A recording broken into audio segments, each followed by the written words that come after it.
So the Justice Department has a deadline of 5 o'clock tomorrow to hand over documents in the Hunter Biden tax investigation.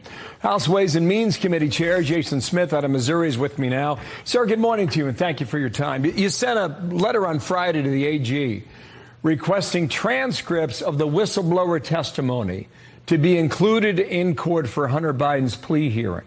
His plea hearing is the end of July. Do you think the judge will include this, and why do you think it's important?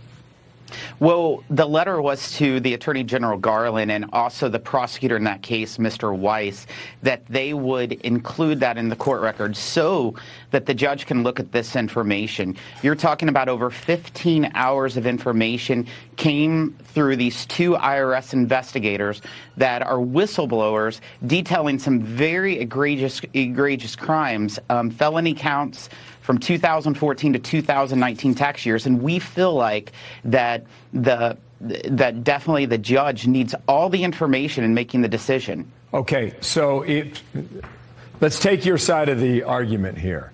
If the judge had this information, how would it influence the judge's ultimate decision?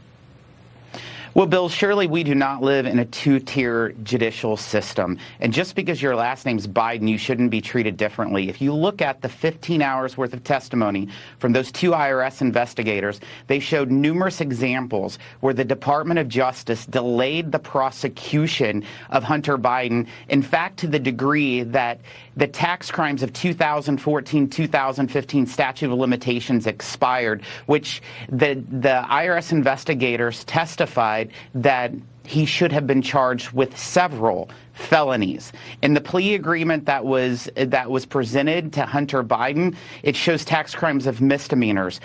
Most average Americans, if they would have committed these crimes that were alleged by the whistleblowers, would definitely face jail time. So is this Garland's call to include it or not?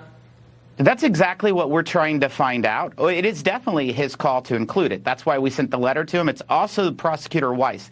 Either one of them have the authority, because they're parties in this criminal plea agreement, that they could allow it. And I hope that they do the right thing. Okay. I would hope to believe that they would want the judge to know. In cases like this, sorry to interrupt you here, but is it normal to do this so that a judge has all this in front of them? It is very normal for a judge to see all the information in cases in the past, to see whether a plea agreement is adequate or deficient. It's also been done for the best interest of the country. And I would say in this case, it's for the best interest of the country. Now, what does it tell you if Garland or Weiss don't do what you want?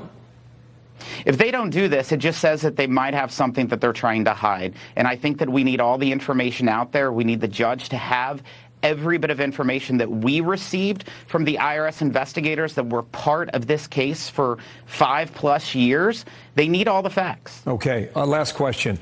The 26th of July is Hunter Biden's court appearance for that plea deal. So that's coming up pretty quickly. What is your deadline tomorrow on the 18th of July?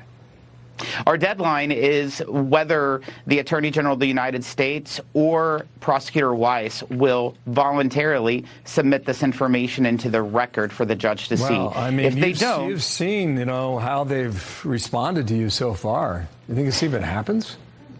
If they don't, then there's other action that we can look into. We're going to use every tool in the toolbox to make sure that justice is provided to the American public and that all Americans are treated the same, regardless if their last name is Biden. Jason Smith, thank you for your time. The Republican from Missouri represents a beautiful part of the country, southeastern Missouri, but in Washington today. Sir, thank you for your time, and we'll see what happens by tomorrow. Thank you. Thanks.